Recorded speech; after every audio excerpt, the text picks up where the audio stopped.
Hello दोस्तों, मैं हूँ अनिकेत लाइन। आप लोग देख सकते हैं मेरा ब्लॉग पे। और इस बार हम लोग जाने वाले हैं बेहाली। आदिवासी वीर बिरसा मुंडा का जन्मदिन है, तो हम मीटिंग में जाने के लिए रेडी हो चुके हैं। तो आप लोग बने रहे मेरा मिनी ब्लॉग पे। तो फिलहाल आगे वहाँ जाके दिखाते हैं। तब तक के लिए बाय बाय। धन्यवाद। आज हमारे मजे सारे उपस्थित होंगे और हमारे बिरसा भगवान के यानी कि सम्मान देना चाहते हैं। हमने ऐसा विश्वास डिस्ट्रिक्ट से हमने सम्मान देना थे और धन्यवाद देना थे। हमने साल के एक नंबर रहे। धन्यवाद। राष्ट्र छठ के जोहार जोहार हमारे पास है। हमारे पास है सम्मान्य भारत सरकार के केंद्रीय मंत्री बन के सर्वानंद सारा है। कर ले एक बार सबको जोरदार हाथ ताली से हमने स्वागत करा। बोल धन्यवाद। आज हमारे माजे सारे उपस्थित होंगे और हमारे बिरसा भगवान के जैन के सम्मान दिला सरकार ने हमने असम स्टेट डिस्ट्रिक्ट से हमने सम्मान दिला थे और धन्यवाद देवा थे।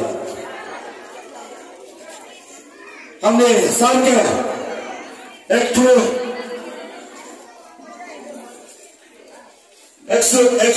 आदिवासी जैकेट और एक पागड़ी से हमने बिस्तर डिस्ट्रिक्ट के तरीके से राहुल के सम्मान में खोजा थी। हमारे भारत सरकार के केंद्रीय मंत्री बन के सुनवाल साहब के धन्यवाद।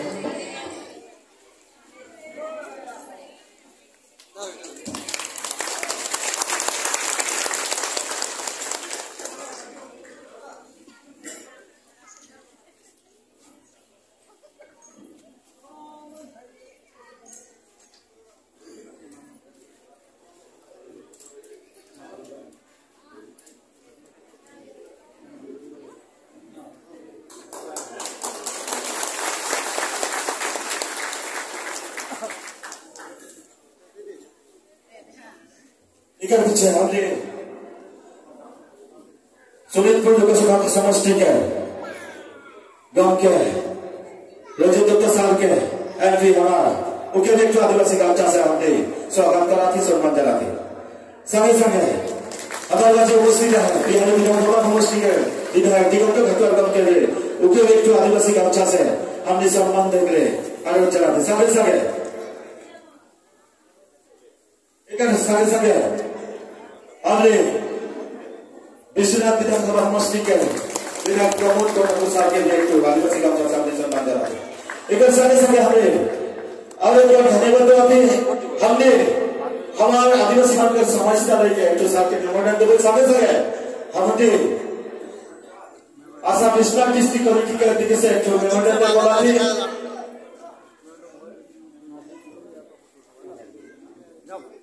निमंत्रण दे बोला थी यह सौभाग्य हमार। और इस समय हमने साथ के हमें विश्वनाथ ऑफिस के कारण से आसाम विश्वनाथ डिस्ट्रिक्ट ऑफिस के लिए हमने एक निमंत्रण दिया थी और बहुत जल्दी कार्यकारी बोल के साथ के हमें करा थी। और मैं सादरी से ही नहीं बोला था, मैं जाना साल सादरी पूरा बुझ पे सादरी भाषा से बोले सार के हमने दुई एक साथ आज यदि बोले नहीं बोले बोले मान में दुख लगे सार के दुई एक साथ बिरसा भगवान के बारे में और आदिवासी आदिवासी राइट्स के बारे में दुई एक साथ बोले हम यहाँ चला थे सर।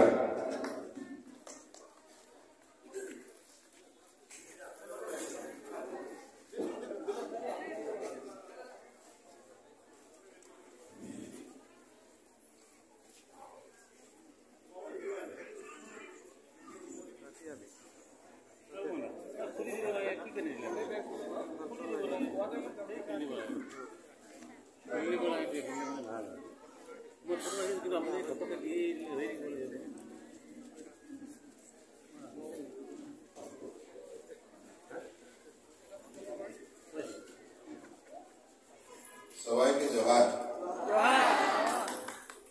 आज भगवान बिरसा मुंडार पवित्र स्मृति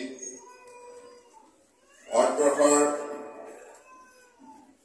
জনগণে শ্ৰদ্ধা সহকাৰে জনজাতি গৌৰৱ দিৱস আজি পালন কৰিছে আৰু সকলোৱে ভক্তিভাৱেৰে ভগৱান বিৰচা মুণ্ডাৰ চৰণত মূৰ দুৱাই তেখেতৰ প্ৰতি শ্ৰদ্ধাঞ্জলি জনোৱাৰ লগতে তেখেতৰ পৰা ভাৰতবৰ্ষৰ বুকুত বসবাস কৰা প্ৰায় 12 কোটি জনজাতি সম্প্ৰদায়ৰ লোকে আজি আশীৰ্বাদ বিচাৰিছে।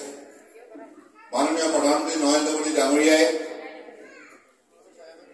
ভাৰতবৰ্ষৰ জনজাতি সম্প্ৰদায়ৰ লোকক সকলো ক্ষেত্ৰতে শক্তিশালী কৰাৰ নিমিত্তে যোৱা 11 বছৰে যিখিনি পদক্ষেপ গ্ৰহণ কৰিছে ইয়াৰ ভিতৰত অন্যতম আটাইতকৈ উল্লেখযোগ্য ঐতিহাসিক পদক্ষেপটো হৈছে 15 নৱেম্বৰ সমগ্ৰ ভাৰতবৰ্ষতেই জনজাতি গৌৰৱ দিৱস ভগৱান বিৰচা মুণ্ডাৰ স্মৃতিত উদযাপন কৰা হ'ব। এই সিদ্ধান্ত মাননীয় প্ৰধানমন্ত্ৰী ডাঙৰীয়াই ঘোষণা কৰি আমাক ৰাষ্ট্ৰীয় মৰ্যাদা প্ৰদান কৰিলে। ভাৰতবৰ্ষৰ 140 কোটি জনগণৰ মাজত জনজাতি সম্প্ৰদায় শক্তিশালী ৰূপত আগুৱাই নিয়াৰ যিটো সংকল্প মাননীয় প্ৰধানমন্ত্ৰী নৰেন্দ্ৰ মোদী ডাঙৰীয়াই গ্ৰহণ কৰিলে তাৰ বাবে মই জনজাতি সম্প্ৰদায়ৰ এগৰাকী সদস্য হিচাপে মই মাননীয় প্ৰধানমন্ত্ৰী নৰেন্দ্ৰ মোদী ডাঙৰীয়াক আন্তৰিকতাৰে কৃতজ্ঞতা জ্ঞাপন কৰিছো। আজি আমাৰ এই অনুষ্ঠানত উপস্থিত আছে আমাৰ তেজপুৰ লোকসভা সমষ্টিৰ জনপ্ৰিয় সাংসদ প্ৰাক্তন অসম চৰকাৰৰ মন্ত্ৰী অসমৰ এগৰাকী জ্যেষ্ঠ নেতা ভাৰতীয় জনতা পাৰ্টীৰ পৰম শ্ৰদ্ধা ৰঞ্জিত দত্ত ডাঙৰীয়া, আমাৰ বিহালী সমষ্টিৰ বিধায়ক হাতৱাৰ ডাঙৰীয়া, আমাৰ বিশ্বনাথ সমষ্টিৰ বিধায়ক বৰঠাকুৰ ডাঙৰীয়াৰ লগতে আজি সভাত উপস্থিত থকা মোৰ দলৰ সতীৰ্থসকল, সমবেত পৰম শ্ৰদ্ধা ৰাইজ, আমি সকলোৱে মিলিত প্ৰচেষ্টাৰে একবিংশ শতিকাত ভগৱান বিৰচা মুণ্ডাৰ প্ৰতি গভীৰ শ্ৰদ্ধাঞ্জলি জনাই